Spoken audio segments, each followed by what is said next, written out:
should all work. But sorry, I'm gonna try to keep an eye on the thing at the same time. Ooh, Jesus Christ. Give me a second.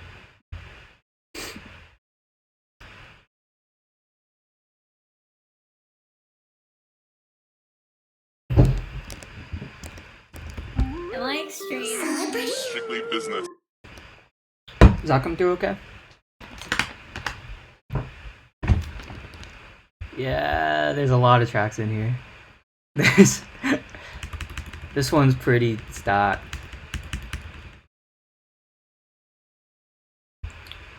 Banger. Okay. I'm trying to figure out how this song. Oh yeah. Okay, so this was like pretty. This is a couple months into quarantine. I was like back with my parents or whatever. Spending time with them and stuff.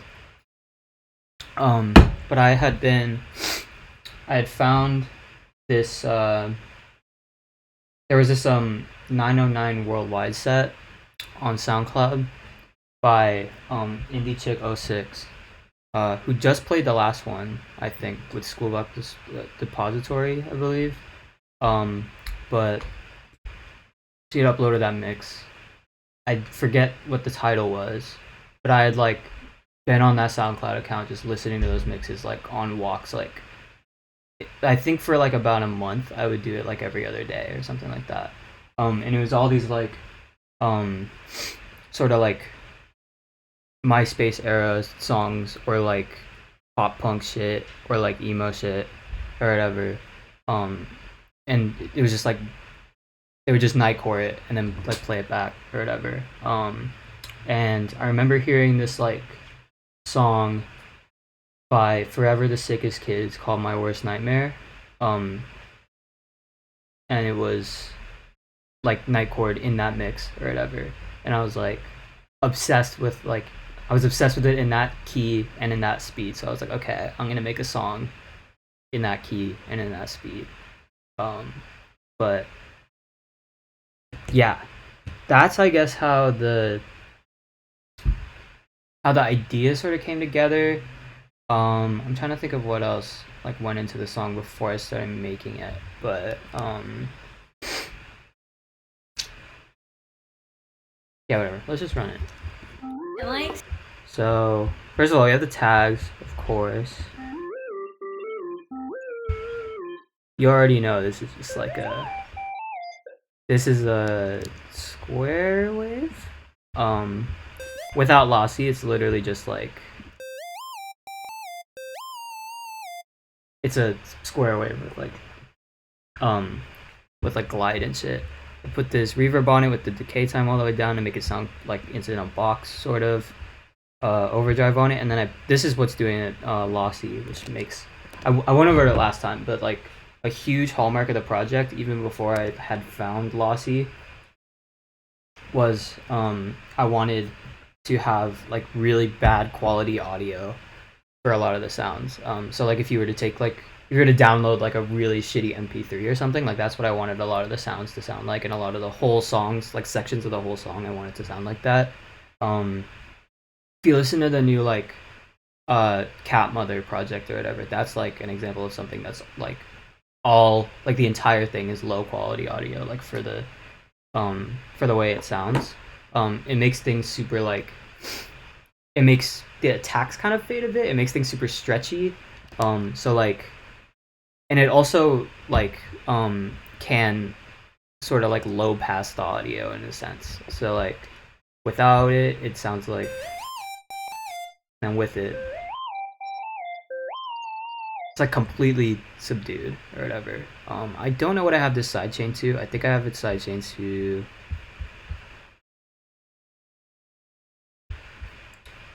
Oh, these little guitar things.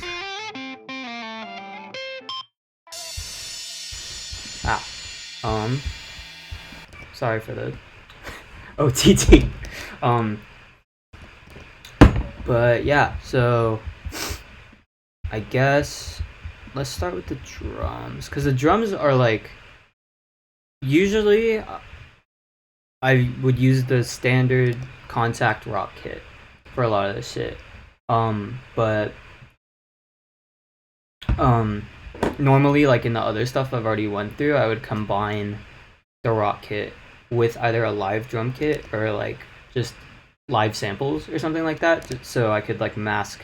So I didn't have like the same kit going for like the entire album or whatever. I didn't really want that. But for this one, I literally just used like one. I just used the standard Contact kit.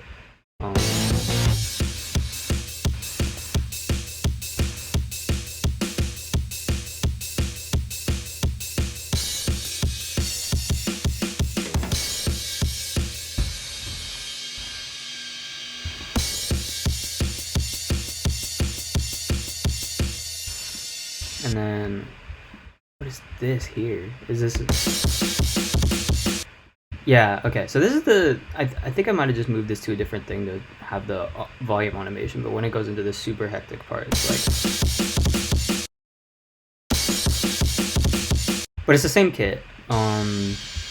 For the little like bridges, I guess. Oh no, sorry, the pre-chorus. It's got like this like. Here I've consolidated all of these rims so that I could pitch them down, I think. I think that's what's happening. Yeah. OTT on drums for sure. OTT is wonderful. But the more I'm using it, the worse my mixes are getting. So I'm trying to like not use it as much. But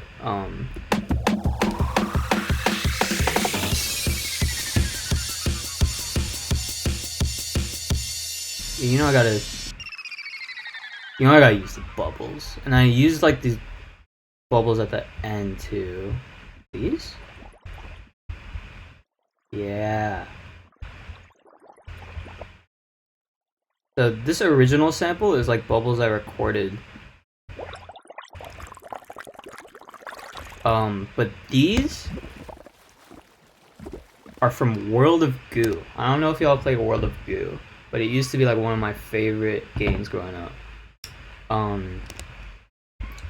And there was like a whole like I don't know where I found it, but there was just a bunch of like World of Goo samples just somewhere, and they have all these like really cool loops in it. So like I combine those two, put lossy on it to make it like super stretchy again, and I have it fading in because this is at the end of the song, by the way.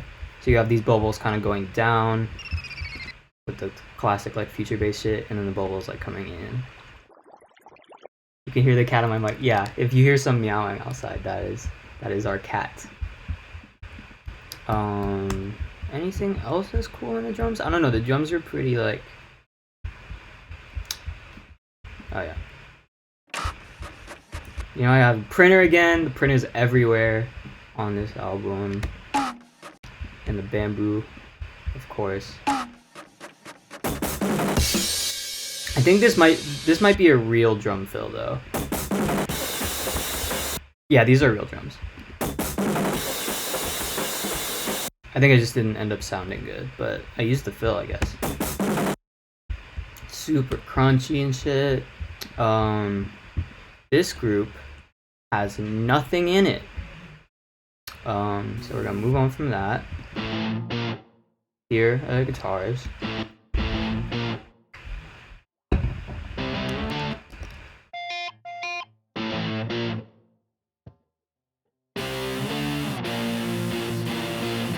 So you have these like pretty basic like mid-heavy guitars like at the front, and then underneath rather, on top, like I wanted basically just like the same shit with like a ton of just noise. I wanted to isolate just the noise. It's really just like white noise at the end of the day, but I'm like taking the same recording, putting a bunch of distortion on it, and then just leaving just like above 6,000, whatever the fuck. But yeah, these are just power chords, like these 3 tracks right here. Really simple shit. And then I have these little things going, which kind of give it more character than just power chords. It has like these little, like they're like fills essentially, but like, and like,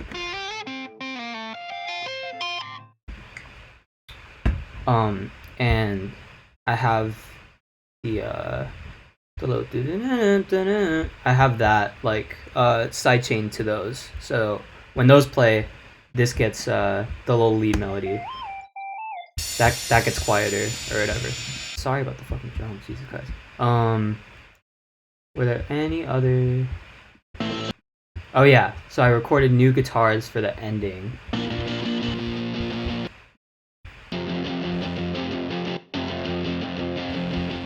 And then just one note that I'm like bending throughout the whole thing, essentially.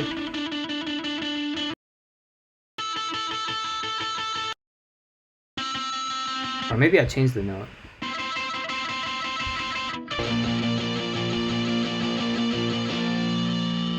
And then I like took this because I thought it sounded sick. Without the amp, it's just like lame as fuck. But the way this like Ableton amp setting works is that it has this like feedback note function. So this one's like made to feedback. So when like the recording ends or whatever, you essentially it's like adding feedback on whatever note you give it. Yeah, fully coolly sound for real. This is the bass. Really didn't do that much to it, I don't think. Yeah. What is this? Okay, so this is the this is the bass at the end. I think I didn't want this bass. I wanted something that was like heavier. So I'm basically just taking like a sine wave, feeding white noise into it, saturating it.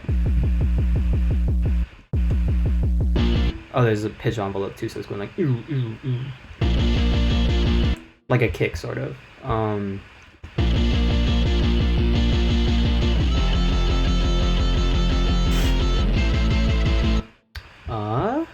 What is this? Oh, this is the like deserve this whole fade in thing. I wouldn't recommend putting vinyl distortion on stuff. Like if you want clean distortion, I would use like saturator or overdrive or like pedal or something like that if you're in Ableton. But if you really want to fuck something up, vinyl distortion is great. Like it goes like it's fire. So there was a lot of like vinyl distortion in the ones I went through 2 weeks ago. Oh my god, 2 weeks ago. But yeah, would not recommend if you want something. It's good for like fucking shit up. Like if you want to like mangle a sound or whatever, like that's the way to go. Empty track. There's a lot of empty tracks in here, so sorry about that. Let's see if I could do any other production stuff before I get to the vocals. Yeah, baby. So we got the dead mouse plucks with the delay on them. Which I forgot you can't see the serum, but it's essentially like I'm taking saw waves, 13 of them, detuning them a little bit, and then putting a low pass on them every time one of the new ones happens. So like summit plucks, exactly.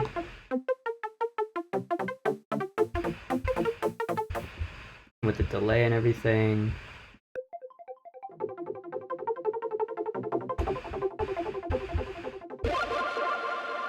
Oh, this is sick. I'm happy with this. I'm trying to figure out what this was. It's just like a sine wave playing like a arpeggio thing, but it's super distorted. It's got a lot of delay, and then it's compressed this shit like within serum.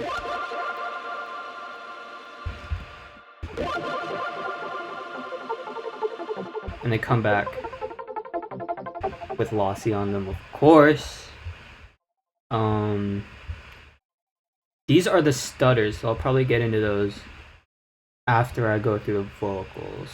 But yeah, let's go through the vocals. I'm sorry I'm not looking at the chat very much. I'm not very good at this.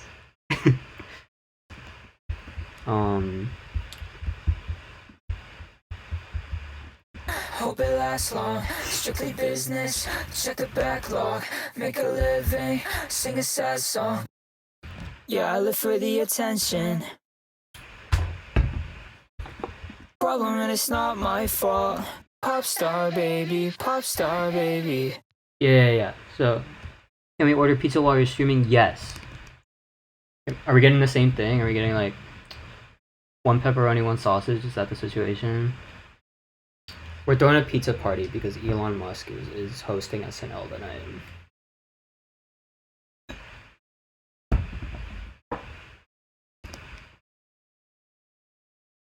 Yeah, everyone drop your pizza orders in the chat. Yeah, y'all want anything? Did we order pizza the last time we were streaming? Something happened last time we were streaming.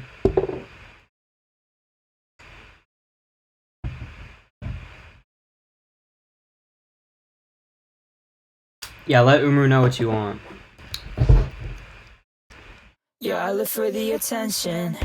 So I usually, this is a case where I didn't end up doubling the vocals, at least for the verses. Why would I pay it any mind? I'm a pop star baby, pop star baby. Which is kind of rare for me to do. I think part of it is because I don't really like my voice, but at the same time,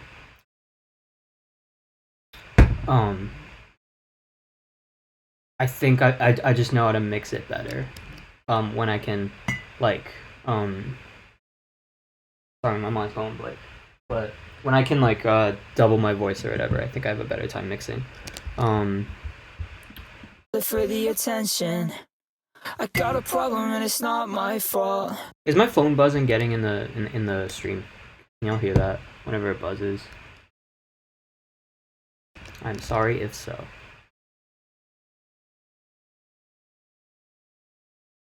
Getting no's and yeses.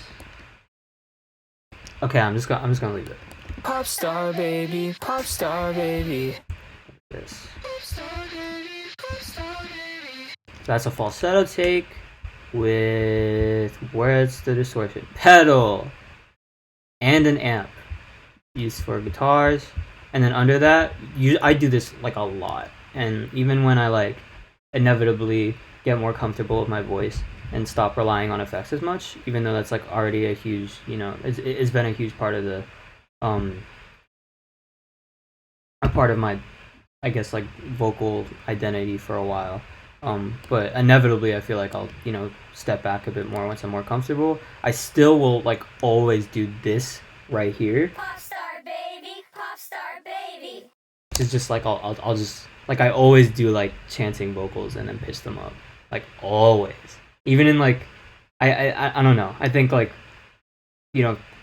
5 years from now I'm gonna be doing the same shit or whatever. A pop star baby, pop star baby. Pop star what else is interesting here? Oh yeah. Thinking about a little something something in my septum and a couple tattoos. Also one layer. I'm using Nectar. For everyone that was not there the first time, Nectar 2 is how I get all my vocal shit. It's great for pitching up. It's got a great like format function. It's got a harmony tab if you don't want to sing the harmonies or something. Thinking about a little something something in my septum and a couple tattoos. A lot of artifacts, but I like that. I like how they sound. Let me see the vocal chain. I don't really have like a set vocal chain. It kind of changes all the time. Like I don't plop something on my voice very much. But Nectar 2, very good. Recently with Live 11, I've been using this like vocal control multi-band dynamics thing afterwards instead of like OTT or like over compressing the shit out of something. And a de-esser before that, I've been doing that too, because I usually if I'm like in my like mixed voice or something, my consonants will be like louder than usual. Oh. But I guess I want it anyway. that didn't make it in the song, and I'm glad it didn't because I really don't like that line. But that's why it's muted. Oh, 2, 3, 4. 2, 3, 4. Forgot about 2, 3, 4. But yeah, that's pitched up like 3. Yeah, 4 different takes. 2, 3, 4. 2, 3, 4. Shut your mouth, listen up when I talk. I'm a spoiled little brat and I get what I want. Shut your mouth. So there are 2 layers of the hook singing the melody. One of them is they're 2 of the same, like they're singing in unison. They're not like harmonizing or anything. They have different formants. So this one is like a higher formant, which means like your throat is like closed up like that or whatever. Shut your mouth, listen up when I talk. And then this one's lower, which means like Shut your mouth, listen up when yo, like that kind of thing. And then on top of each other. Shut your mouth, listen up when I talk. I'm a spoiled little brat and I get what I want. Shut your mouth, listen up when I talk. And I'm super proud of these harmonies because they kind of like switch off as the way the melody works is like shut your mouth, listen up when I talk. I'm a spoiled little brat and I get what I want. So it's like going, it starts up here and then goes down kind of. So like these are kind of following that. Listen up when I talk. Those do the bottom harmonies when it's up here, and then when the melody goes down here, the harmonies come up. And I get what I want. So Mouth, listen up when I talk. I'm a spoiled little brat and I get what I want. Shut your and then I have this like listen up when I talk. listen up when I talk. which I think sounds really cool. Listen up when I talk. I'm a spoiled little brat and I get what I. And then this is a bunch of me just like saying random shit. I had this just on loop. Yeah, stupid ad-libs. There's like 8 of them here. But it's all like fucking random. So random, so random. This is one of the more like unorganized project files, but I guess I still did like a color thing here. I don't really know what that is, but what other vocal things are cool? Something in the bathroom, could I get it past you? Past you. Whoa. Mouth, listen up when I talk. Listen up when I talk. I'm a spoiled little brat and I get what I want. And I get what I want. Okay.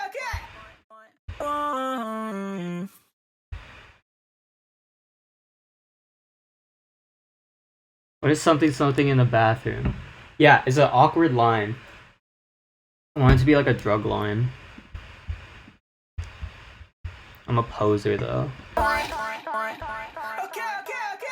I'm a spoiled little brat and I get what I want. I'm a spoiled little brat and I get what I deserve. Okay.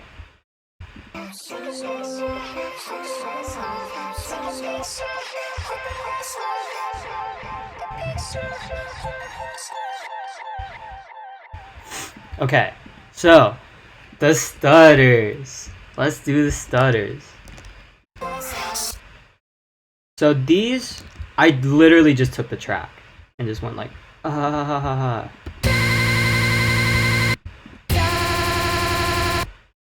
Like it is just the song.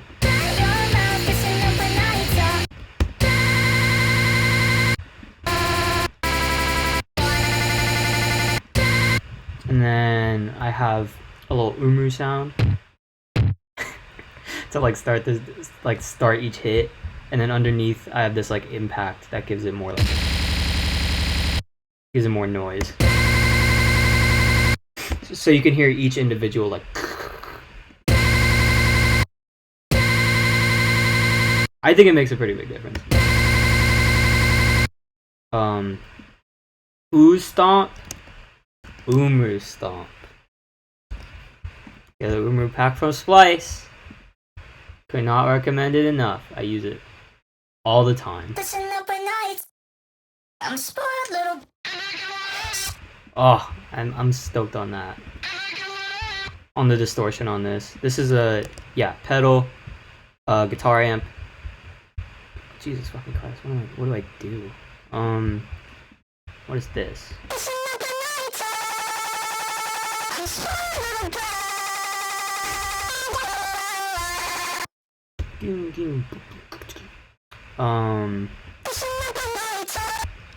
Oh yeah, this is fun. Listen up at night. I'm spoiled.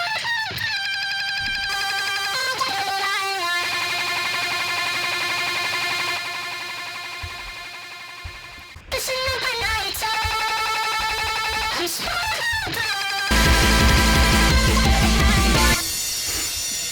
And basically, like, because these things, like a lot of the instruments in this have like a, they have like a release or whatever. So like when I stop the song, like the shit will like keep going or whatever. A lot of the, or like maybe they have reverb or something on it, or like a delay. So like what I would do was I would take a utility and then automate the volume of it so that it would cut off like in these pauses.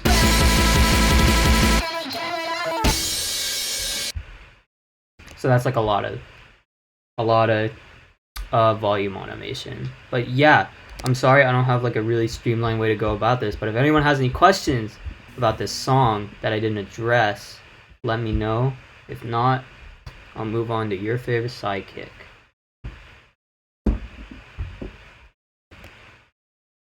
Also, do volume automation with a plugin. Don't automate the track volume.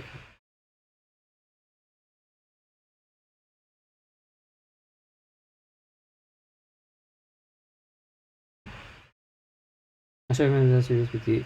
You just write however it comes to you, or do you do instrumental and then vocal or something? It depends. Usually, like sometimes I'll have like a melody, and then I'll have to like write the instrumental around the melody. But most of the time, I like make the instrumental, and then just like loop a section that I'm gonna do, and like and just start like humming shit. Which is like why sometimes like my lyrics will be like repeated or something like that, or you'll hear like rhyme schemes that have already been done or something like that. It's because there's just like I'll just like be humming random vowels and then try to make words out of it. Patchy said, why not? Because you're gonna want, because at some point you're gonna have to like turn down the volume of that track, like maybe when you're mixing or something, and then you have to like do all the automation. It's exhausting. You have to use utility to automate things. Automate volume. How much music theory did you study, or is it by ear? I studied a lot of music theory. I'd say probably the most helpful thing in terms of understanding like music theory and scales and like that when I was younger was piano lessons. I think taking music theory classes, I think if you take like an intro to music theory, you'll have like all you need, I think. But if you go even further than that and go into like the box shit or like chorales or like stylistic practices and shit like that, it's like it's not worth. And I think it's like the argument's like, oh, like you need to know the rules in order to break them, but it's also like you don't need to.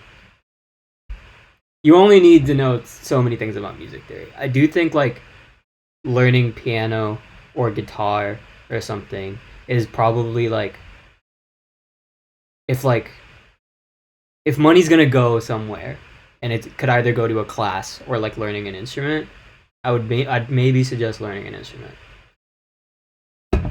How important is stuff like piano bendo composing for you? It's been really good. I definitely think like it's a little different because like I don't know, I played a lot of jazz piano, like that was kind of my thing, and now I don't use it very much when I'm writing because I think there's just like jazz voicings I just don't want to like use, I think, in my own music or whatever. But it's been super helpful in just understanding how scales work, how chord progressions work, like what chords work into each other and stuff like that. So I'd highly recommend it if you have the resources, but if you don't, obviously, then there are totally other ways to go about learning theory and scales and stuff. Like all that shit's on the internet. And like a ton of my friends have um like acquired their knowledge of music theory like through just like YouTube and stuff like that. Let's see what else.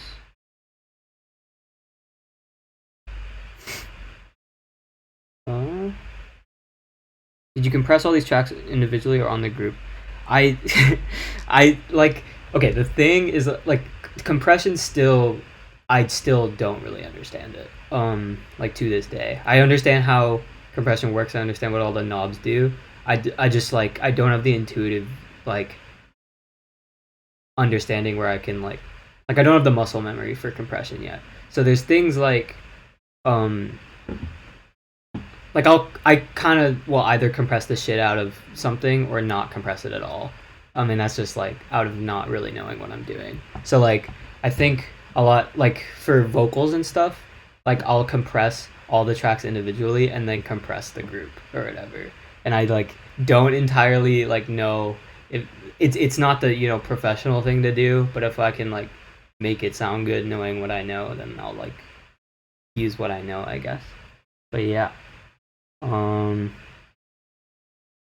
Theory and stuff is just a better way of translating the stuff in your head. Yeah, exactly. Like it's the same thing as like learning how to sound design or studying like how people like program drums or something like that. It's just like another way to be like, okay, I have these ideas in my head and I need like the language to communicate it. But yeah. Okay, let's get into your favorite sidekick.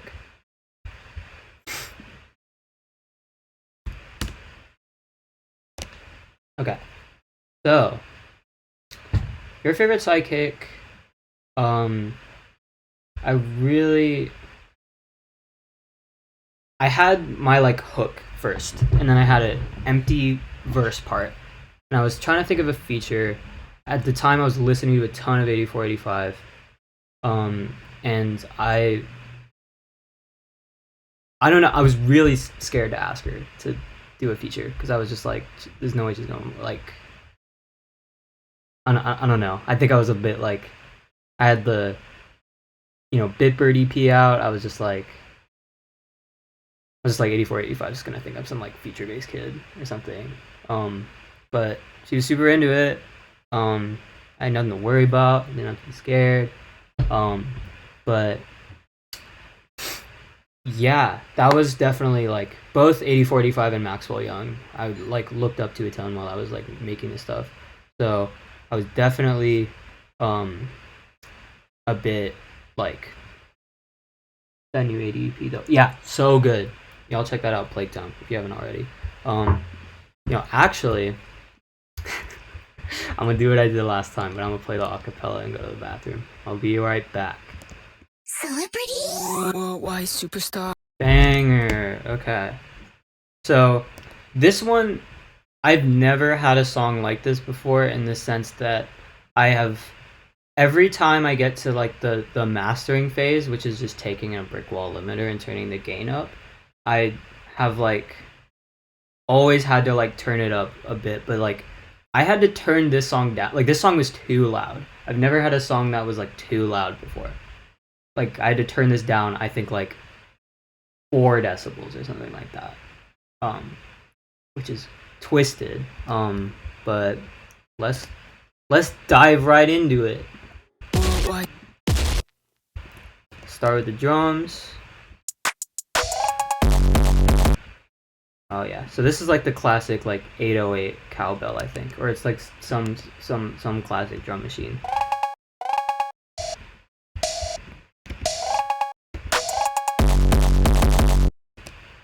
So this is the frontliner kick. Everyone get acquainted.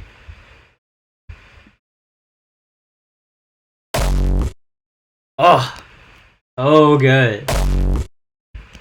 It is known for being like the entry level like hardstyle kick, essentially. Like, it's like, if you're gonna make hardstyle, you probably like have this kick, and you're probably told like not to use it. But I love it. And if you go into all like the Milkfish shit, like the frontliner kick is everywhere. It's one of my favorite sounds to put in like any project file.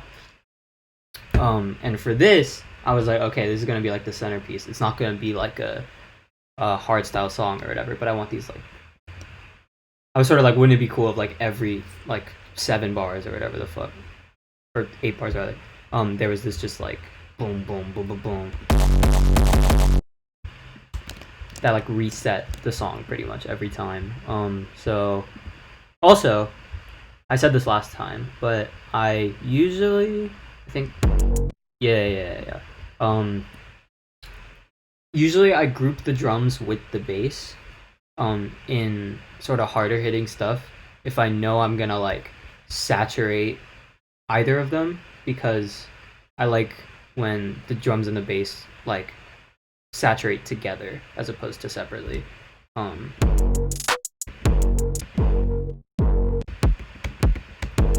we have like a, like it's turned up. It is saturated. Oh, here we fucking go. Okay. This is inspired by DaBaby.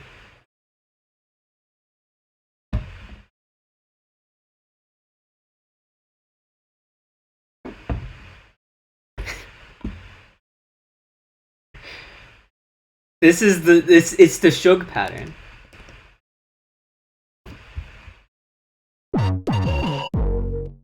This is the baby's contribution. I'm not giving Joseph. No, listen. Just because you found a little mashup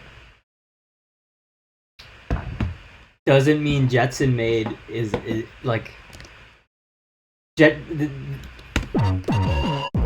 This is because of Jetson Made. But yeah, I really like the way that song came. Shut up! Jetson Made is not tapped into Joseph Marinetti. Get out of here with your conspiracy theories, Umru. Give Jetson Made his credit. But yeah, I'm super stoked on how this 808 sounds. It's a square wave, saturated a ton with the. It kind of sounds like a hardstyle kick, like without all the when I turn everything up, but it's like I cut the highs, vinyl distortion, which I think adds a lot to it. Pedal with the sub on, and I don't have anything going over here. I think I just wanted the sub to come through more, and then I crank this shit again. I've been playing with like this bass knob recently.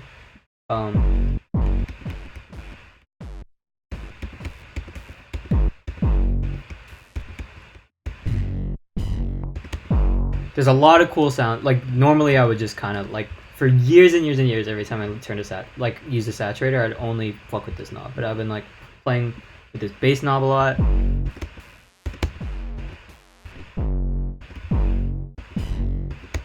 You can get some really cool shit out of it. And then this has a lot of layers on it. It essentially plays like a chord, I believe. Oh no, that's just this. It plays a third. Is this just... I don't even know what this is. I don't even know why I did that, but... Fuck, what was the question? If DJ Khaled... How did Jetson made another one?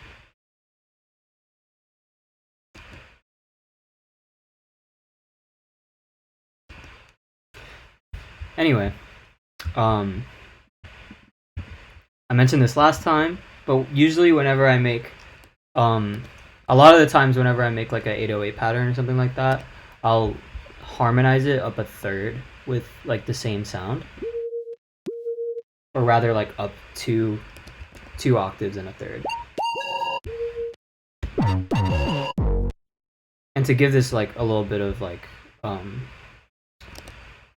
more I guess like of an identity than just like a harmony layer. I have this like reverb thing coming in too. It doesn't come in on the lower thing. But yeah, a lot of artifacts on this one. Yeah, I'm super stoked with how that sounds. What else is in here? Yo!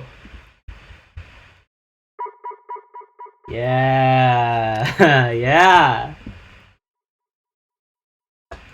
Love that sound. You already know. What else we got in here? I guess we can go to the drums at the end, because I love those drums too. They're down here for some reason, but the clank snare, I think it's from like a Night Owl Collective pack. I forget who made it, but I love this snare. It's like one of my favorite snares.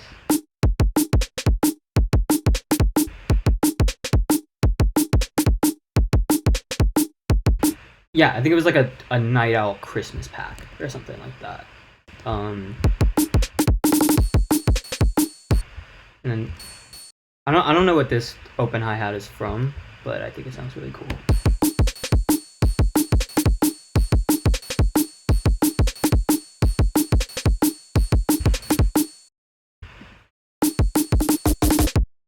Yeah. And then I think this is probably like a riser. Yeah. Okay, so I've got like, what is this?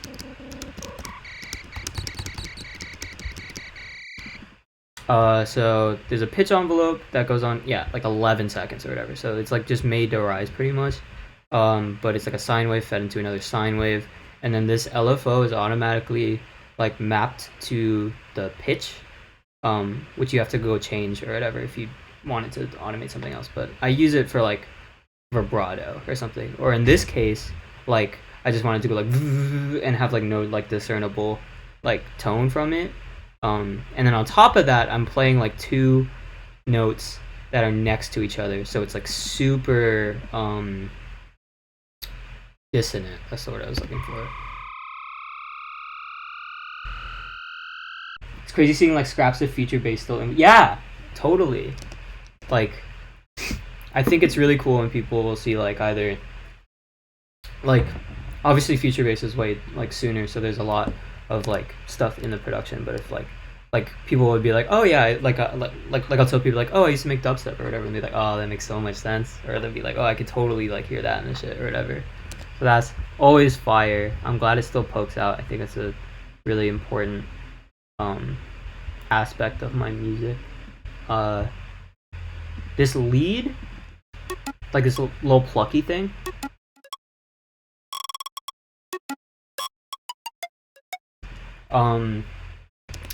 Dan got everyone on Six Impala onto like Hanna-Barbera sounds,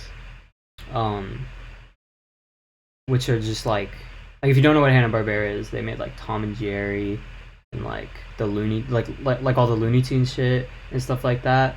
But all of those sounds are fire, and like that's where like if you hear all these like magic sounds in like Six Impala that like sound like they're from like Powerpuff Girls, it's because they like are from Powerpuff Girls or whatever.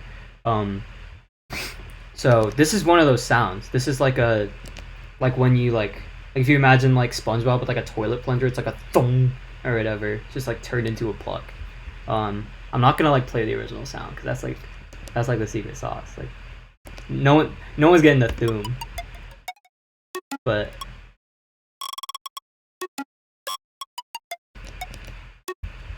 I think, yeah, I didn't use these. Just some nice guitar shit. I did use some kind of variant when 8045 comes in though, because before that it's literally just this pluck, the 808 and the drums. I want it back, guess I never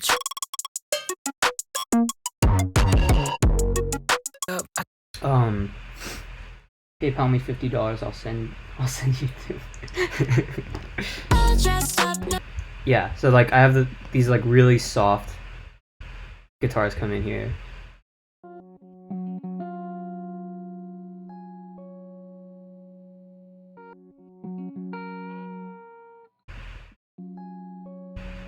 And then I think this is like a, yeah, it has like an auto pan on it. Super atmospheric, but it's just a guitar with the reverb, like with reverb all the way up, and then like this auto pan is acting like an LFO with like volume automation essentially. Yeah.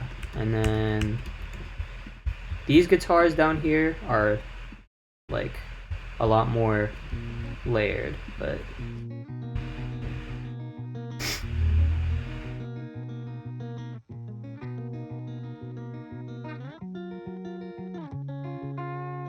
I'm missing a huge pizza combo. I'll have whatever. I'd see the notifications coming up on my phone. And then I have these other layers, like doing sort of accents.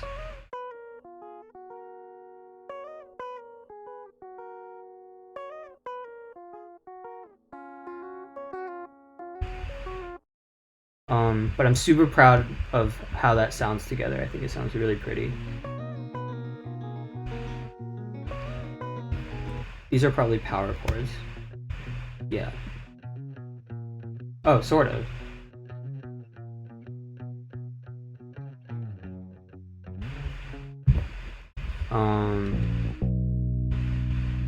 Yeah, so this is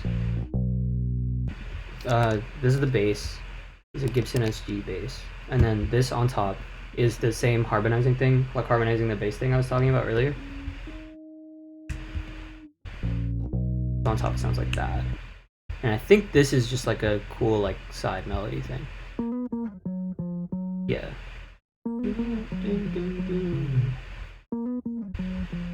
So together it's all like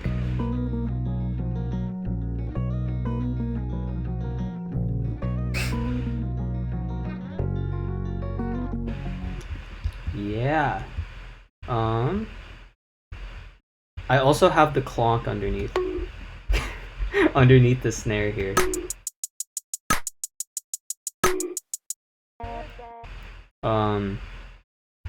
What else? Oh yeah, these guitars. So these are definitely like straight up power chords.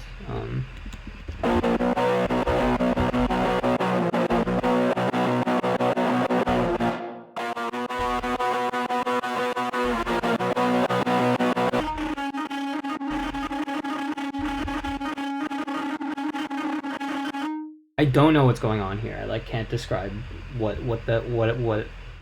Oh, actually, oh no, this is the amp setting, just like out. But yeah, the feedback. I see. So it's done with like resonators or whatever. Like but this is the same. This is the same. Like Ableton amp preset that I was talking about earlier, like with the feedback note. It is really cool, but because it kind of reverts back to this note or whatever when there's just space here.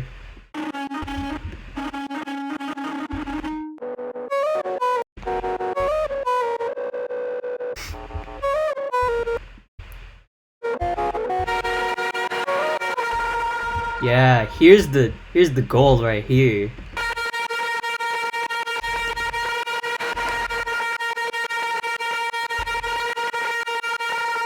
And you know I got the Travis Barker crashes underneath, like with the guitars for extra noise.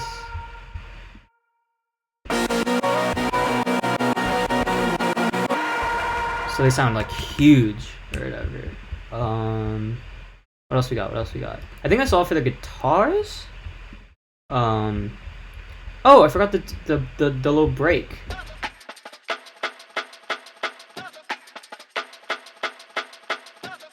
So with the drums, it's like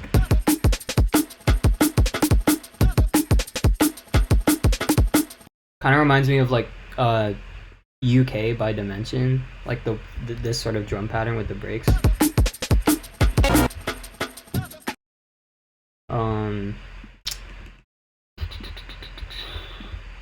Okay, is that all? aside from the vocals, which I'll go into right now. I think so. Celebrity. Worldwide superstar running out of mileage. Can't sleep 2 a.m. I don't really mind it. Ring, ring, pick. So I have a really tight gate on this, which I think makes it sound super like percussive, and it like cuts off some of the words, which I think sounds really cool too. Fake smile, run it back. A huge part of this song, at least this first part, are the whisper tracks underneath it, where I have like the highs, like it accentuates the highs and it accentuates like the consonants. So I'm basically like, I have this take, Fake smile, run it back. Guess I never tried it. and then I have the whispers under it that just like are doing the same thing, just whispering it, like no tonality. Fake smile, run it back. Guess I never tried it. Also with a really tight gate, so like, Fake smile, run it back. Guess I never tried it. OC double dose off the. and I basically whispered 8045's part 2. All dressed up, nowhere to be ever. I could rot, let's do it together. Hey, what's up? Voicemail, think you're so clever. Come on. Oh, and I did those Shut up, come on. We're so cool. like that thing. 8045 fucking killed this shit. Like I was like blown away when I got this back. And I was super excited to like edit it and shit, like do all the like that type of shit. And like the effects and all that, I was like really excited. Black dogs, white socks, 2014 cliche. I'm bored, ox card, let me be the DJ. We're so right. 8045 is so fire. We're so cool, Batmobile on the freeway. And I've been eating toothpaste, cause you give me toothaches. And this guy got 2 ways now. I think you drink. Gorgeous, fucking gorgeous, Say always in my mouth. insane. Now, I think you drink. Yeah, so fucking sick. Where are the White superstar.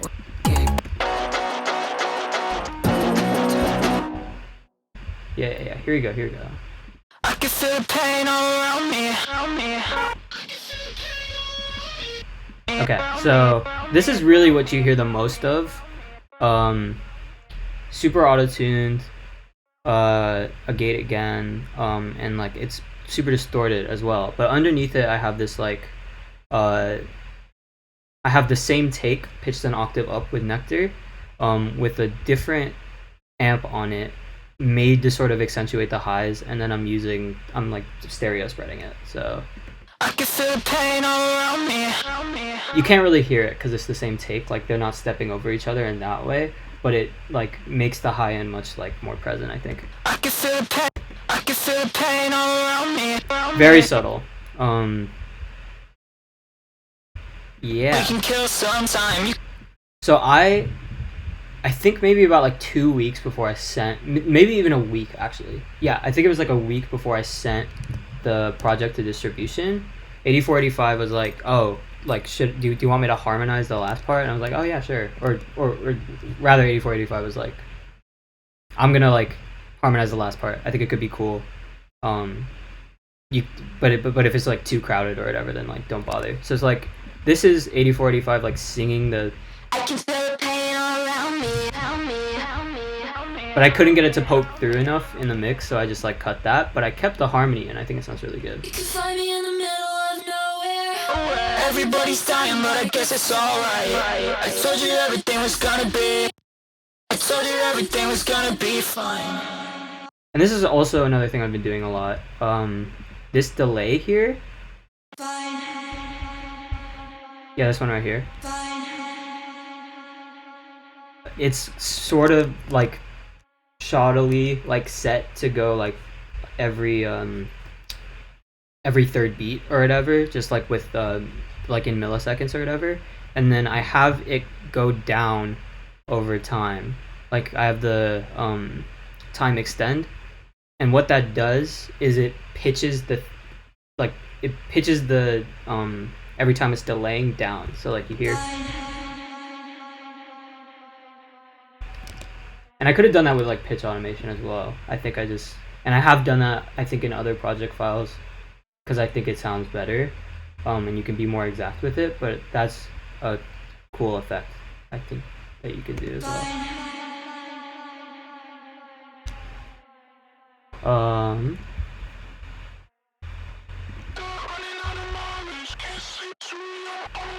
So these are like cut to shit because I really wanted it to sound like a broken record or something like that.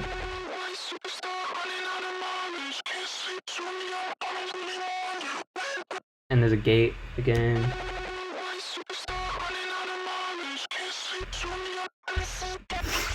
I'm also playing with the format a little bit, so it's coming down here,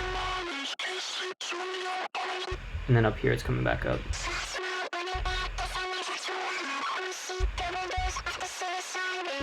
But yeah, I think that's about it. Does anyone have any questions on that song? The next one is Dry Land. Let me know.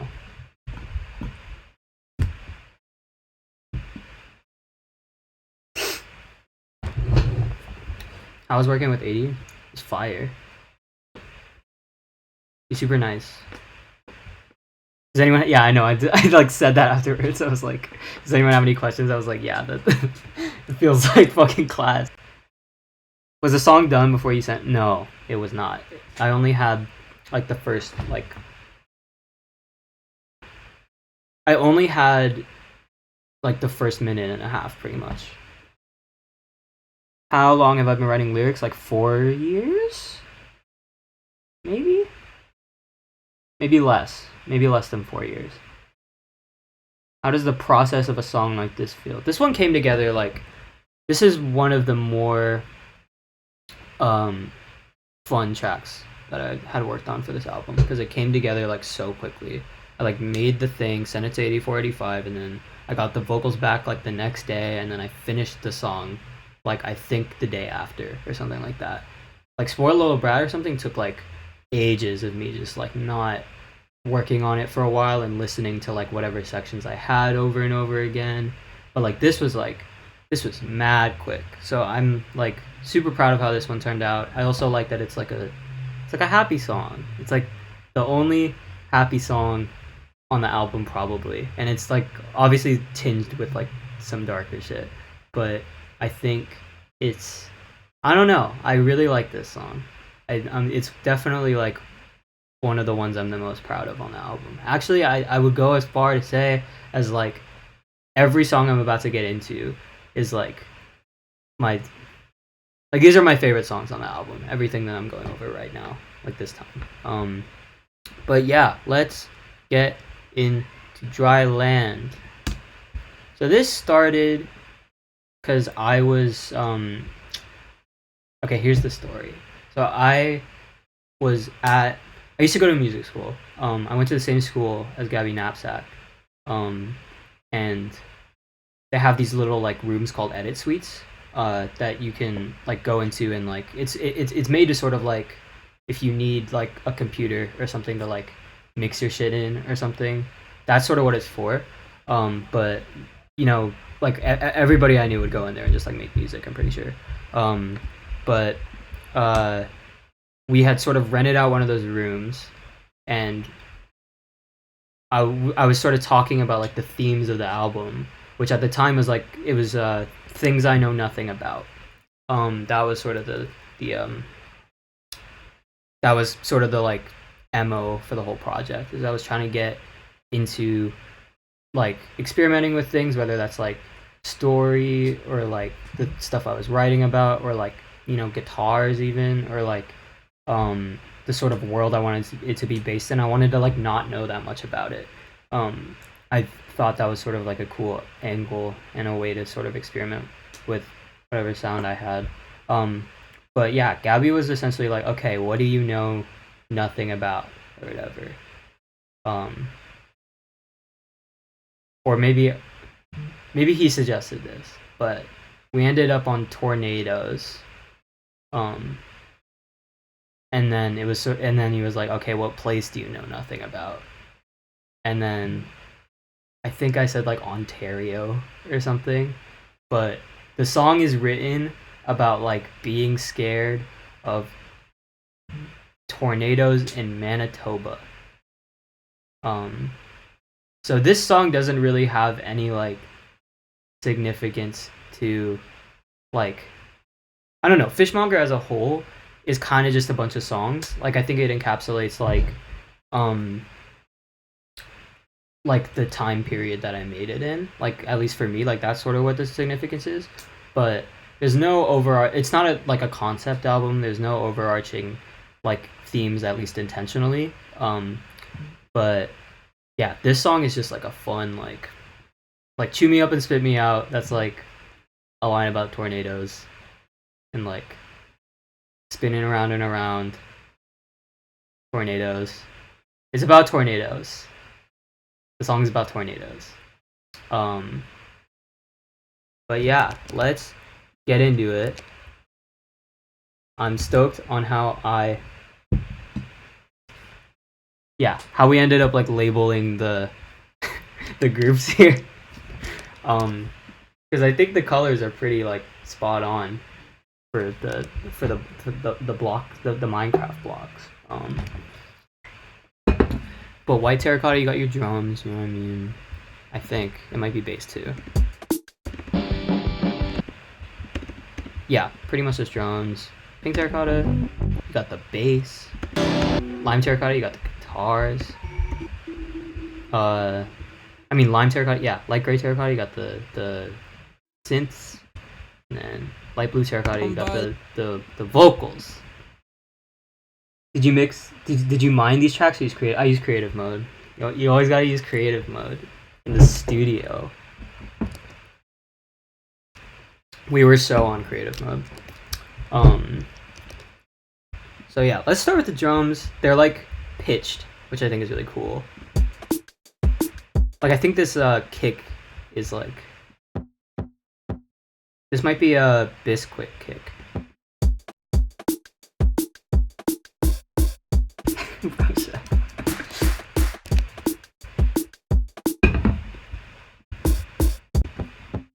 Yeah, these pitch up. So these are the kicks underneath. Like, so the kicks are pitched, and then there's also like these kick fills that pan. So it's like,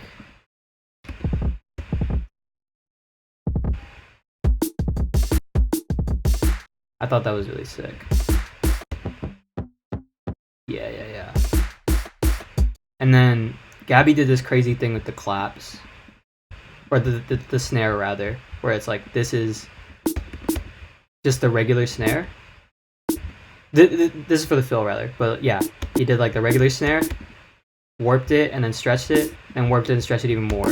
So it has this like super sick.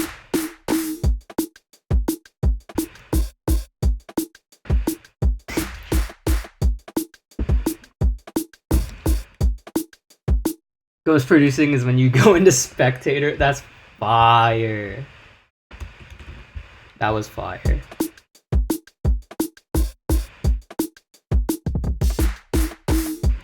And then these are real drums.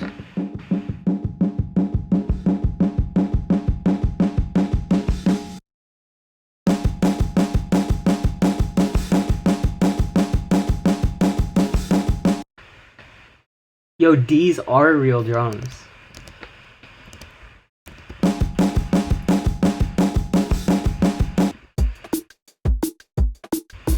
Yeah, so that's pretty much the drums. Yeah, okay, so this was made before I had Lossy, so I mentioned, I sort of walked through this last time, but what I would do is I would bounce a section of the track, put it in iTunes, and then there's a function in iTunes to convert like files that aren't MP3 or just convert anything like to an MP3 or like an AAC, but like more importantly as like an MP3 converter or whatever, MP3 encoder. So I would take a section of the song, put it in iTunes, and then convert it like maybe like 8 times in different like qualities. So over time this sort of gets like worse and worse quality.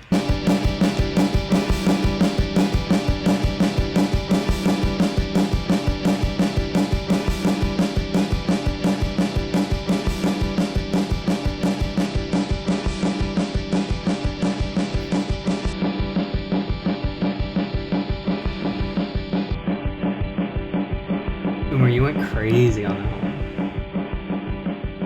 But yeah, it sounds like it's low passing. It's not low passing. That's just like the quality getting worse and worse and worse.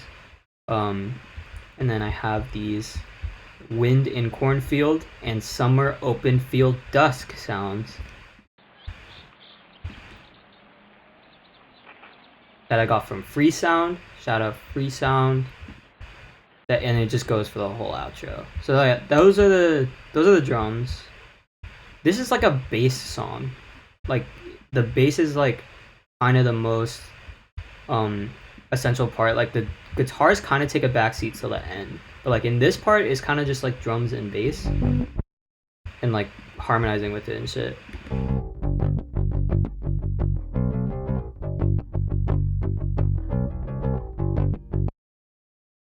Gabby played these, I'm pretty sure.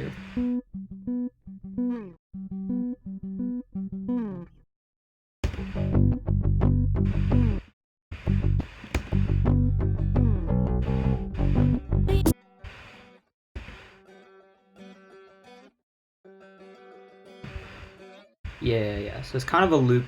This right here is like I think it's this might be a guitar or it's the bass. I'm not really sure, but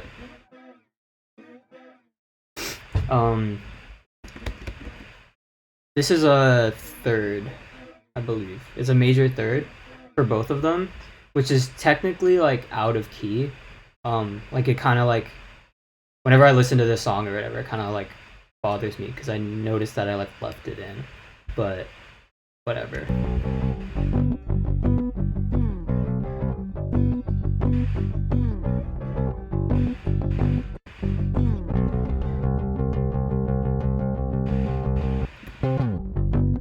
So yeah, bass is super important, and it comes back at the end with like in multiple layers. So there's one that's just doing this like boom, like every like 4 bars or whatever.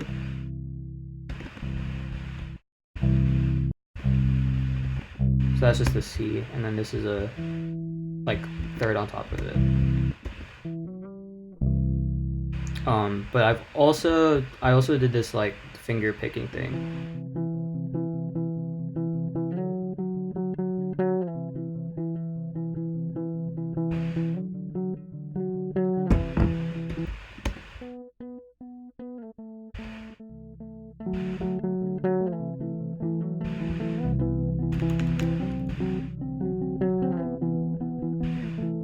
Super pretty shit. Have I listened to Candace yet? Yes, I have.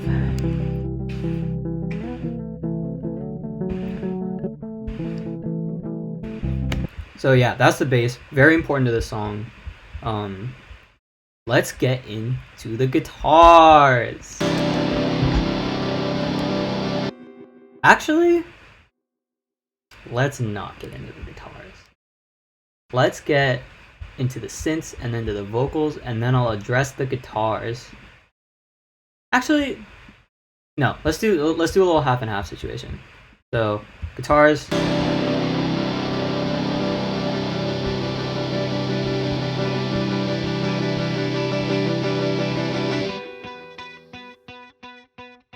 So Gabby played these.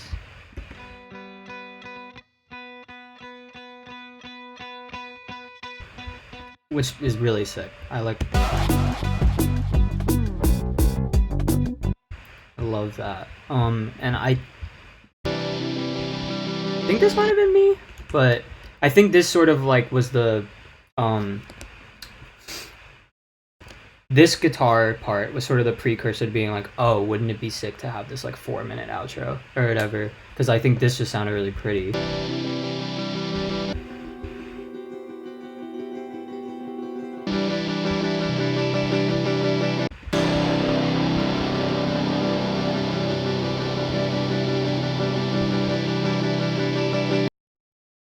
Yeah.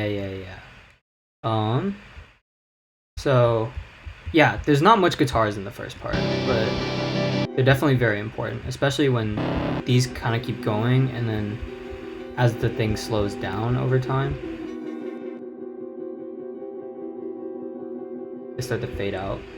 But yeah, Let's see what synths are going on here. Not much, but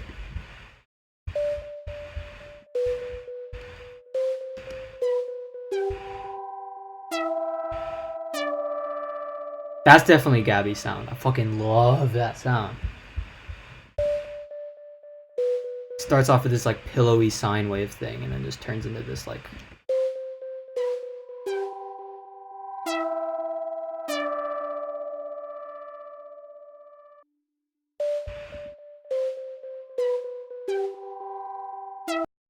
yeah, and then I just played around with that sound a ton. I think I had this thing looping.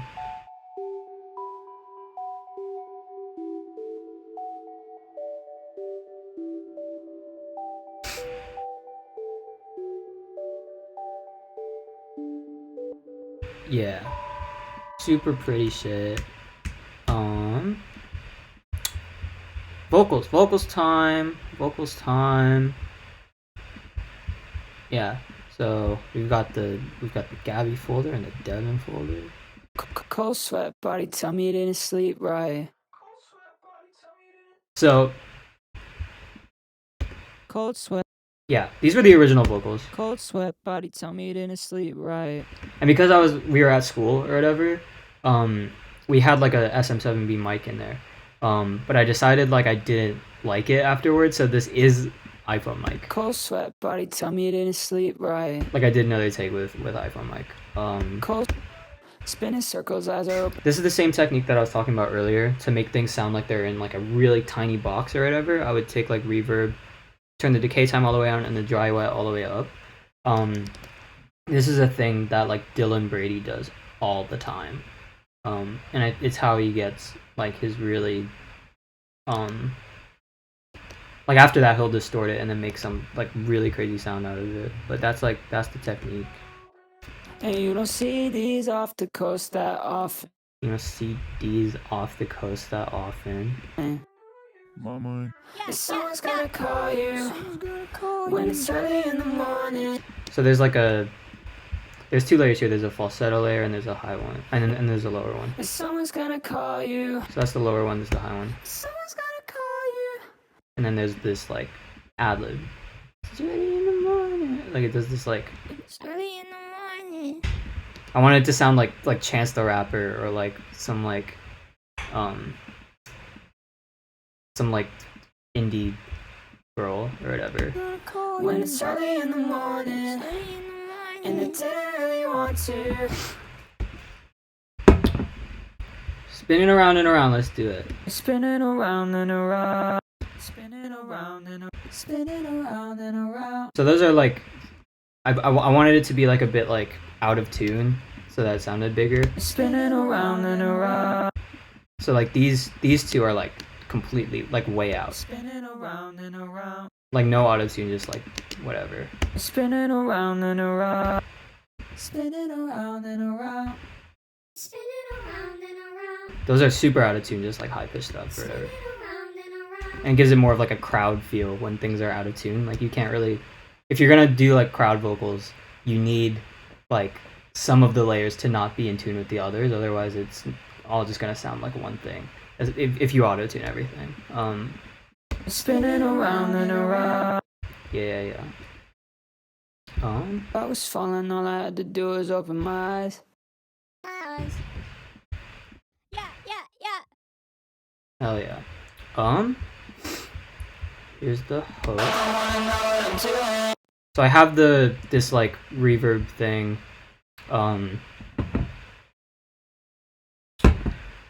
It's a good trick to know. If you want like things to, if you want your vocals to kind of fade in, like you want like to harness like a vowel or something fading in before like the vocals come in, what you do is you cut the vowel you want, put a ton of reverb on it, bounce just that, reverse it, and then you have this kind of like, right? So that's the I vowel. Just isolated, ton of reverb, and then reversed. And it makes it sound kind of like, makes it like it's a way to let your listener know that like the vocals are coming or whatever. I wanna know what it takes. Learn that shit from Martin Garrix. I wanna know what I'm doing. I wanna know what it takes. Free, shoot me, never spit me out. Yeah. Gabby's vocals time. Gabby's vocals. Love, you know that this is rare. He also sent his back, I believe. This was all written like in. I think most of it. Yeah, most of it was written like in the room we were in at the time. But we both, I think, were sent vocals, like different vocals back, and like re-recorded everything. But My love, you know that this is rare. The thrill from breathing in the air. You know this is my biggest fear. I can't decide right now. I can't decide. Was caught up, never guessed it. uh, Without me thinking of you. so those are underneath, Right without me thinking of you. Without me thinking of you. and then this like yeah with a really short echo on it. Yeah. It's fire. Yeah. I don't mind the win.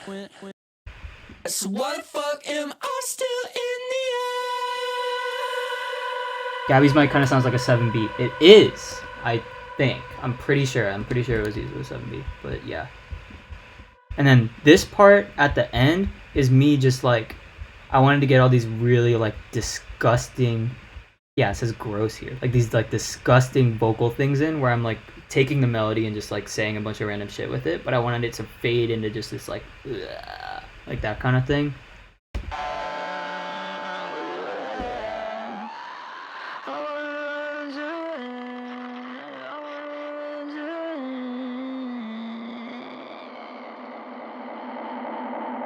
It's a little embarrassing, but I thought it would be sick.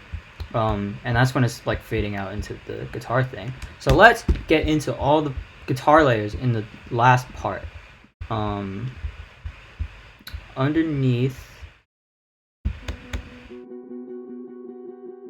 So there's kind of just like, yeah, this is what, 6 bars?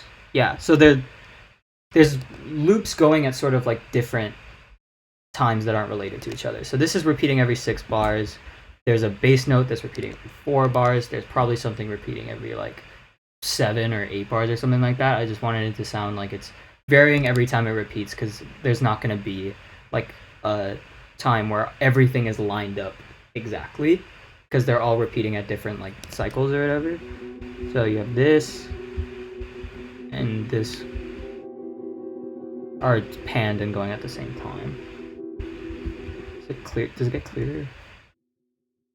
Oh no, it fades out.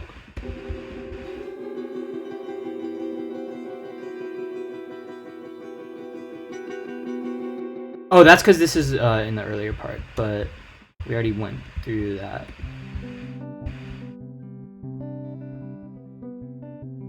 This is sort of the root of everything.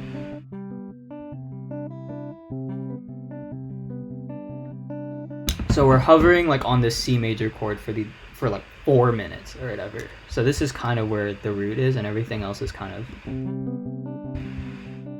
yeah, see, like these aren't aligned or whatever. But they're playing the same thing. But I wanted them to stop all individually where they stop looping or whatever. Sorry, that didn't make any sense, but whatever. So these are like layers on top of the bass layer. Did I record directly into the interface? Yeah, directly into the interface. Oh! So, okay, so this was recorded when I was like at school or whatever, these guitars. And this is an ES335, I believe, which is a semi-hollow body guitar. I had never heard like a more beautiful guitar in my life. Like when I played it or whatever, I was like, this is gorgeous. And it's a jazz guitar, so it has a really like sort of round, like warm tone or whatever. It's not made to be like or whatever. But yeah, I sort of after that was like, okay, when I get my own guitar or whatever, I'm gonna like set out and get something that like sounds like this or whatever. And I think I ended up getting something like with a similarly round tone. I got a Duo Sonic, But yeah, this guitar, the sound of it is like fucking gorgeous. And I was really glad I got to use it for this. I don't own it. I rented it out. But yeah, if anyone's like a guitar head, this one's fucking sick.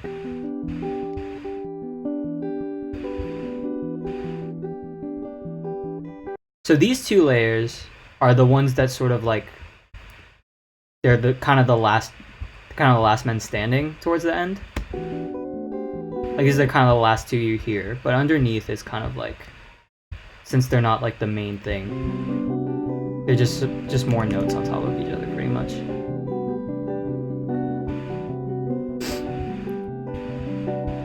If we get into the synths, I went into that already, but that's Gabby's synth. And then I kind of wanted this like one note to sort of soar in every now and then. So this operator patch is doing that.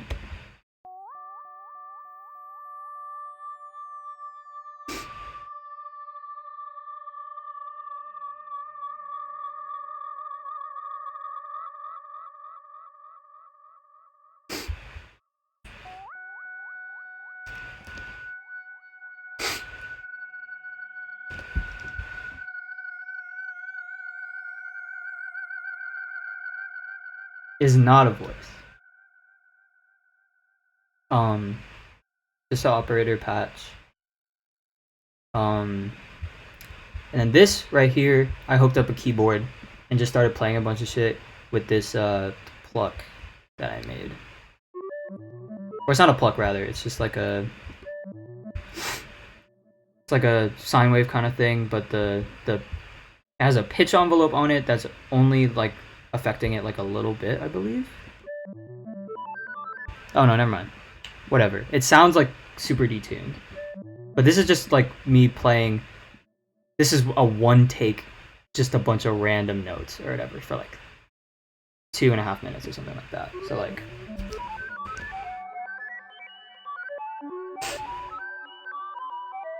Electric is it's an electric piano emulator in Ableton.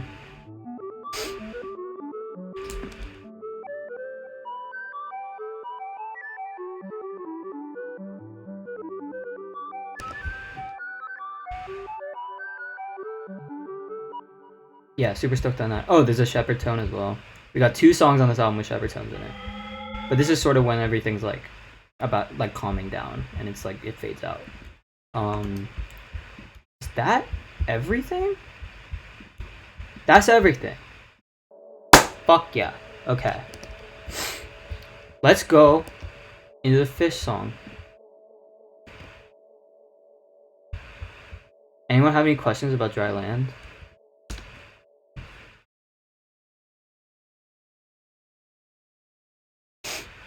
Underscores baby fuck. This song fuck baby fuck.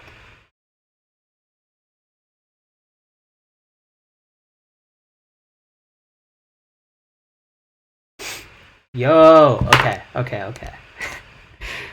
This is crazy. What you're about to see may shock you.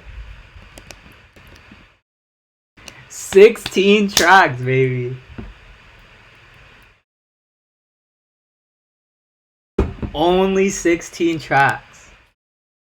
This is like the smallest project file I've made in like 5 years or some shit.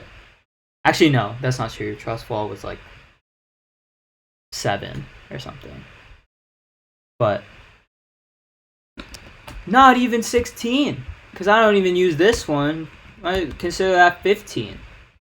15 tracks in here. So this one's gonna be a quickie, but let's get into the guitar first.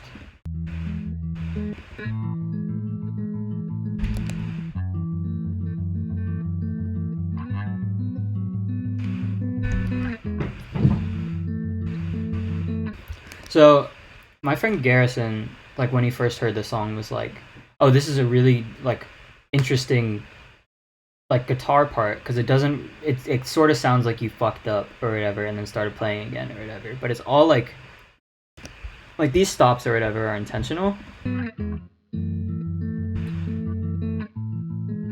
And I thought it sounded cool, but it's 100% like a possible thing to play on the guitar or whatever. And it's only chopped up a ton because I wanted to use like the best takes and stuff like that.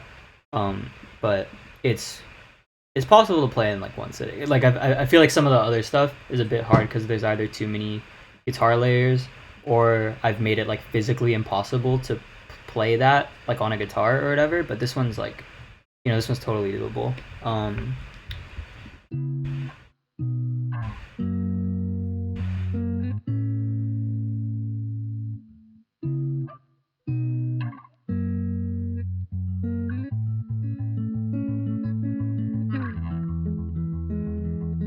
But yeah, what else we got? What else we got in here?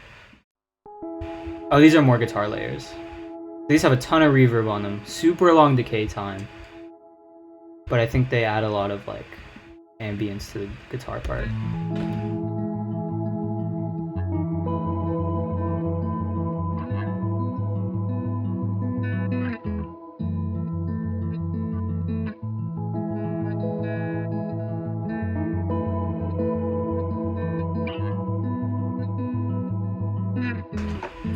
Yeah. See, they're still going. What is this? Yeah. Okay.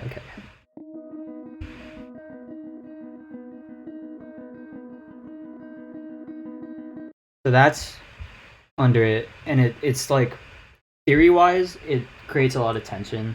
But I have this pitched up with manipulator up an octave, which makes it have like some artifacts and stuff, and makes it sound kind of weird.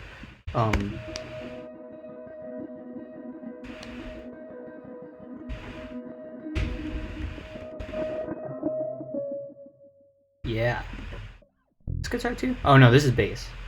So the bass doesn't really come in till the interlude before the first verse. I mean the second verse rather. But it kind of just does the notes. Pretty basic. I didn't put anything on it, I guess. Like no compression or nothing. Oh yeah, here we go.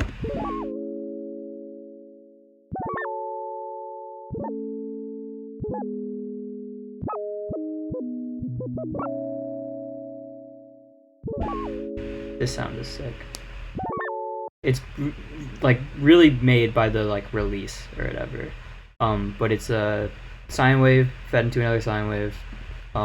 This pitch envelope does a lot. It's the difference between like, I guess it still kind of does. Hold on, let me turn this off actually.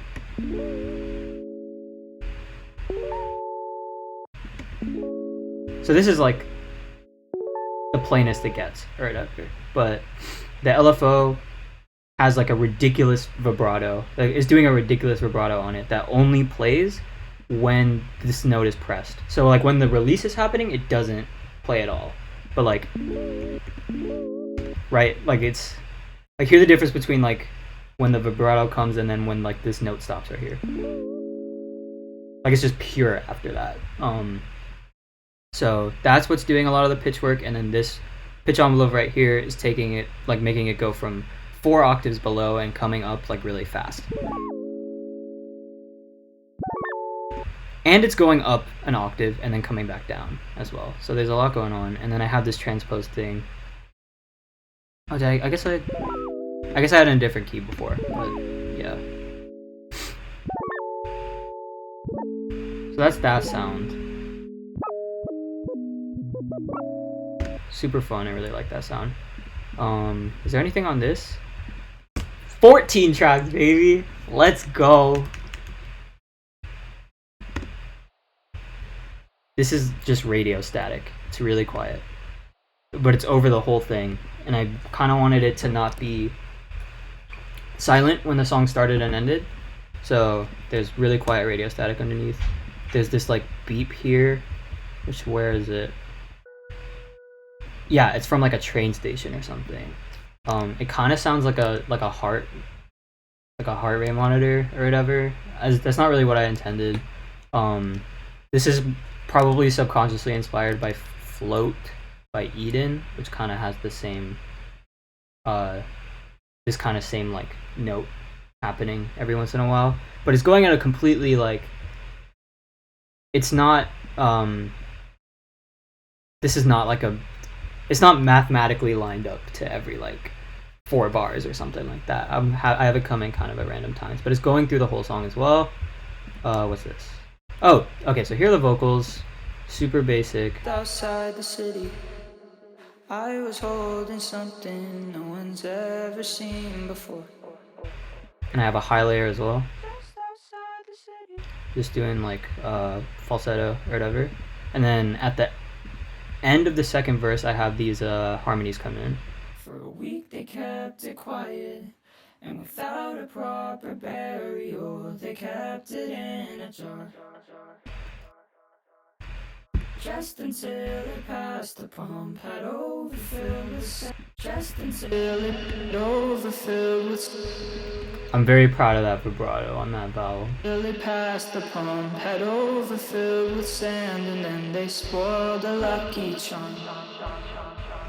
And then at the end, when I do the high note, I have it like, I have the reverb come in.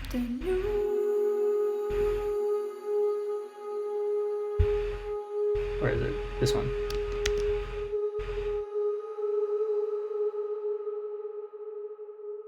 But yeah. And then I also do the reverb thing that I was talking about before, where you reverse it.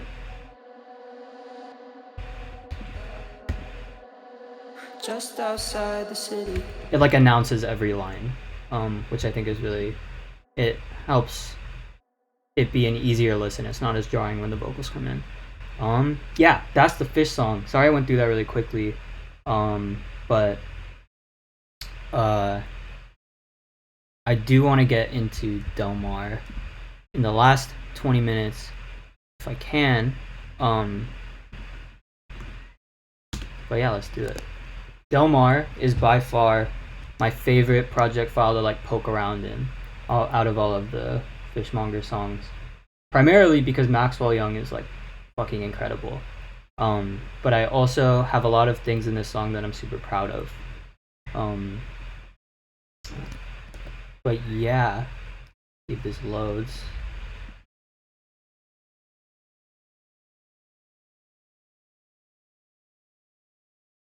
How's everyone doing? I know it's been a while, but this is the last one. This is the last one and I'm out. I'm trying to be out of here by 8. You stand or sit when you record vocals? I sit because I'm, but like don't. No one should. You should probably stand. You should probably stand when you do vocals. I'm just like, I just don't care very much. But yeah. Yo, there's fucking Spinebender in the chat? Yo, no fucking way. What's up? That's insane. We made a banger. Never came out. Okay. Del Mar, let's do it. I think I figured out what it's. So these are double tracked acoustic guitars. Ignore this automation. This was never used. But it has these layers underneath. Oh my god, you can't see it. Sorry.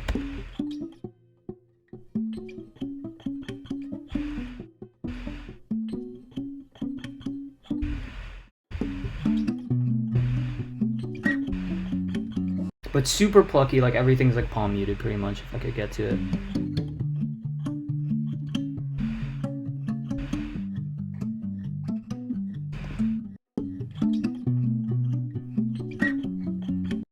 And then at one point I was playing with the bass here, the bass knob on the, yeah, ignore the saturation, it didn't get used, but I was playing with the bass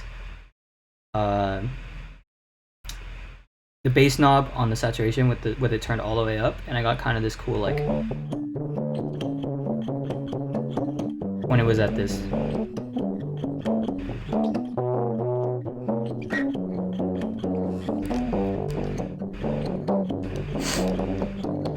which I thought was sick. I wanted that to come in like at like a halfway point. I wanted it to be like super distorted. Actually, hold up. Let me show you what I sent Maxwell Young, because I didn't have a song at first. I didn't have a song that I wanted Maxwell Young to do vocals on. I kind of just sent like a bunch of like unfinished beats because I just wanted to work with. I just want to work with him regardless. Let me see if I can find it.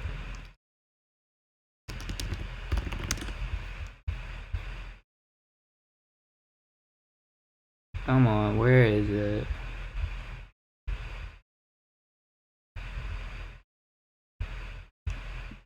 Sorry, y'all.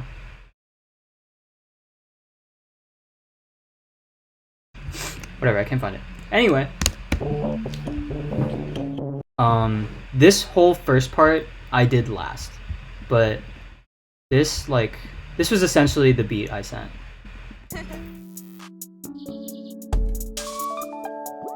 Actually, no, sorry. Let me run again.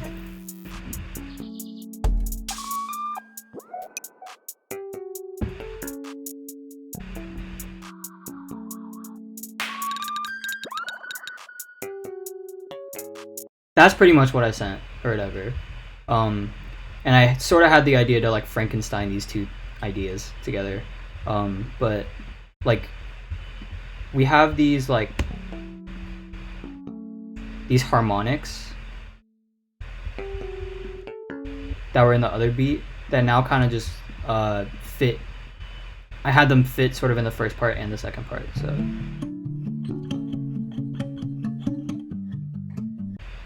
Okay.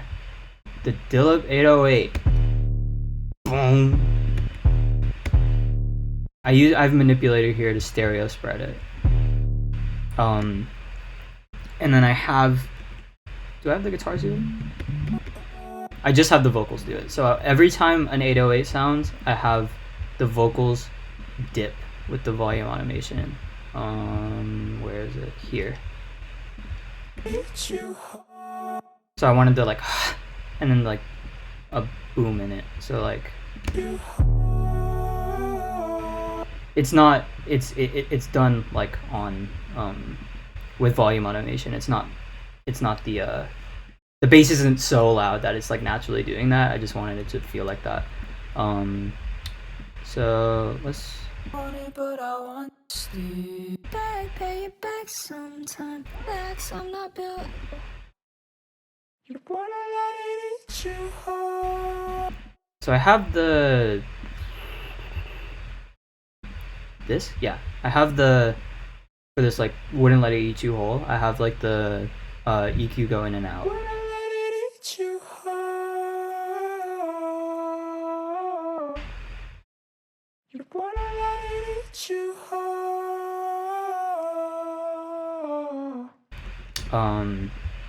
Any other cool stuff with the vocals It's my in bad, this it's part? my bad, it's my bad. Don't like pay it back, pay it back. Don't be mad, don't be mad, bad, it's my bad. Don't like pay it back, pay it back, pay it back sometime. Can't relax, I'm not built like you. You wanna let it eat you. Yeah. Okay. So that's. I'm just gonna say that's it for that part. But in this little like part that bridges the two sections together, I have a bunch of sounds, like just going crazy. I just had a ton of sounds here. So like, let me play it without lossy, which like sort of low passes everything, but.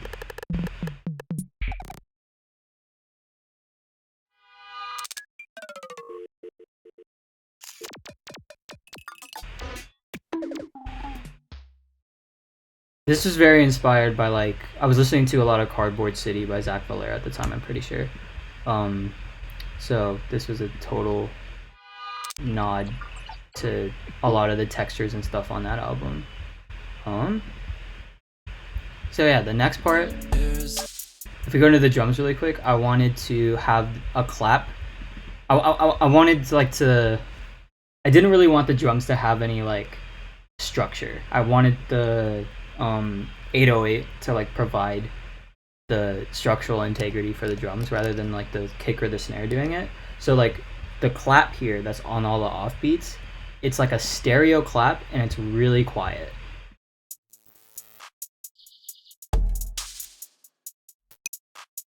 So it feels like it has like an anchor with that, but it's like really hard to discern or whatever. So all you really have to grasp onto is like the like or whatever. I got some other like percussion. Chopped up birds.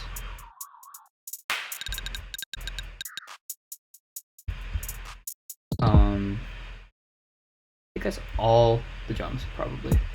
There's not a lot of drums in this part, but it kind of just loops. This like I was poking through trying to figure out how the fuck I like made this. I wasn't really sure. I know the echo here. It's really it's set really tight to make it kind of sound like bubbles. And I have this pitch automation this pitch automation thing going on, which makes it like glide up when I trigger it to, like on that note. But other than that, like I guess I got the pitch to kind of waver with the LFO thing again, because it's automatically mapped to the pitch. I had it set at a pretty low rate, and like the amount was just a little bit, so it's going like as I'm playing notes or whatever. This is like pitched up, like it's up a few cents, I think. So like it's super detuned already. And then yeah, there's the echo thing, and then this manipulator, what is it doing? It's pitching it up like a whole octave. And then I've like had the formant go like that, like just like 0.1. So it creates this weird like glitchy thing where like a lot of the notes aren't set in stone. Like you hear them being like lost or whatever, and that's what like manipulator is doing. Like they lose their tone. But yeah, that's how I made that. I don't think there's any more. Yeah, okay. Anyway, sorry, I'm like rushing through this, but I only have these guitars at the start come in at like the very end of the song. What else on the production side? Okay, so like this is my favorite part of the project file, is like Maxwell Young's production contributions. This whole folder is called Maxwell Pretty because it's just all of the synth sounds that are just like super like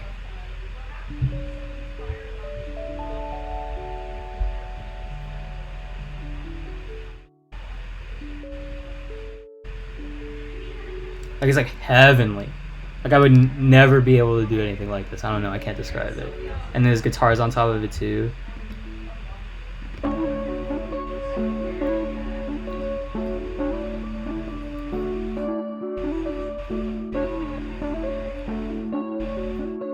Like Maxwell Young has such a great grasp on like how to make things sound like insanely like pretty and like I don't know. It's just like a skill set I can't tap into. That's just like I'm so glad I had like that there's like Maxwell production on the song and not just like the feature, which is, you know, great obviously. But this is what really I like when I'm like bored or something. I'll go in here and just like listen to all this shit.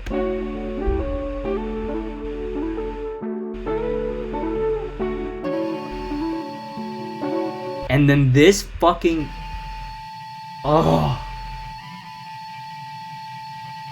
it's like so good. It's so good.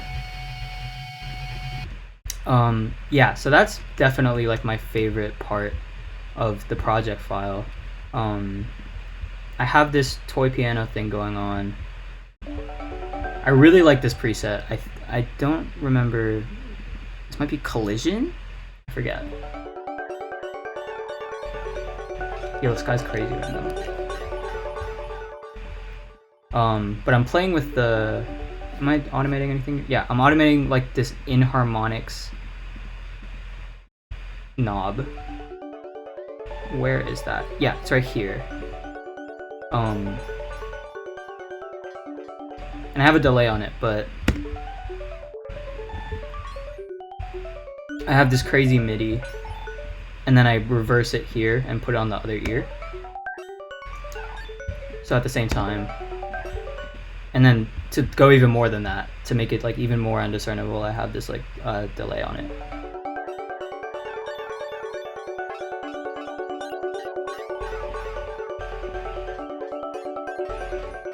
Yeah, I think that sounds really pretty. And then I have this like note fading in.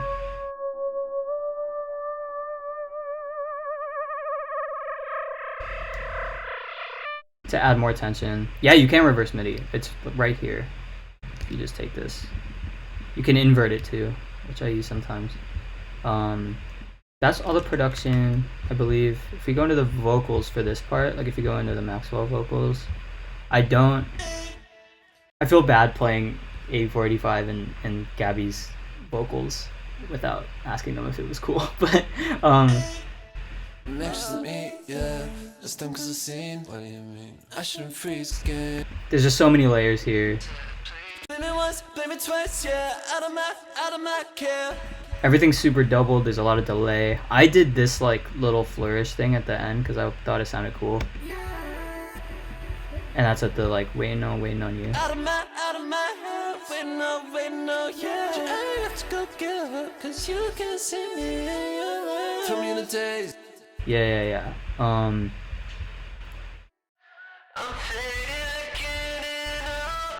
that's Maxwell Young. I don't know what he's saying there. I don't know if he put that down in the on the Genius page. I don't remember, but yeah.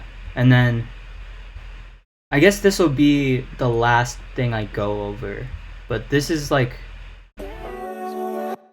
after all this shit, like there's just a ton of random shit I kind of just riffed or whatever. And I have these like screaming things. The part that I'm most proud of, I think, out of anything on the album, I think, is how huge I got the vocals at the end to sound.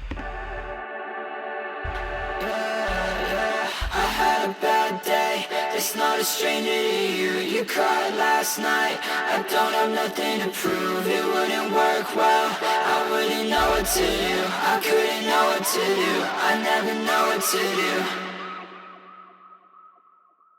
do. It's something I don't know if I can ever accomplish again. Like it was really something where I like did it and I was like, holy shit, I can't believe it sounds like that. Right up.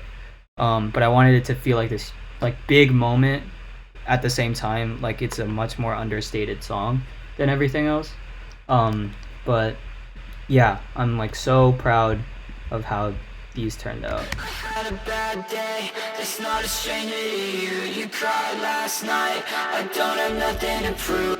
And then I have these like screams here. Kind of. It's wacky, but Know what to do, I couldn't know what to do. I never know what to do. But yeah, that's like it. I think I just went through everything. And we got 3 minutes to spare. Thank you guys for coming and watching me break all this shit down. I had a lot of fun making it. And I really appreciate everyone who's like still listening to the album or like songs from the album. It's like insane that I still hear people like talk about it. And like I check like stats sometimes and like seeing people streaming it is just like it really means a lot. And it's kind of like I don't know, there's one point where I like looked at the stats on Spotify or something and like the last 3 songs, which are like, you know, the most like unpopular or whatever, they all had like the same amount of plays within 24 hours. It was like 1,000 or something like that, and I was like, holy shit, there was like 1,000 people listened to the album all the way through today. And it like I was like taken aback. I was like, holy shit, I like can't believe like it's something I made has like reached so many people and they've like resonating with it so much. Like even like a month after the album had come out or something. I don't know. I'm just very grateful for everyone's support. And I don't know. I hope these streams were like informative or something, or y'all got something out of it that you can apply to your own music. And yeah, thank you guys so much for the support. It really means a ton. Okay, everybody, drink water, eat some food.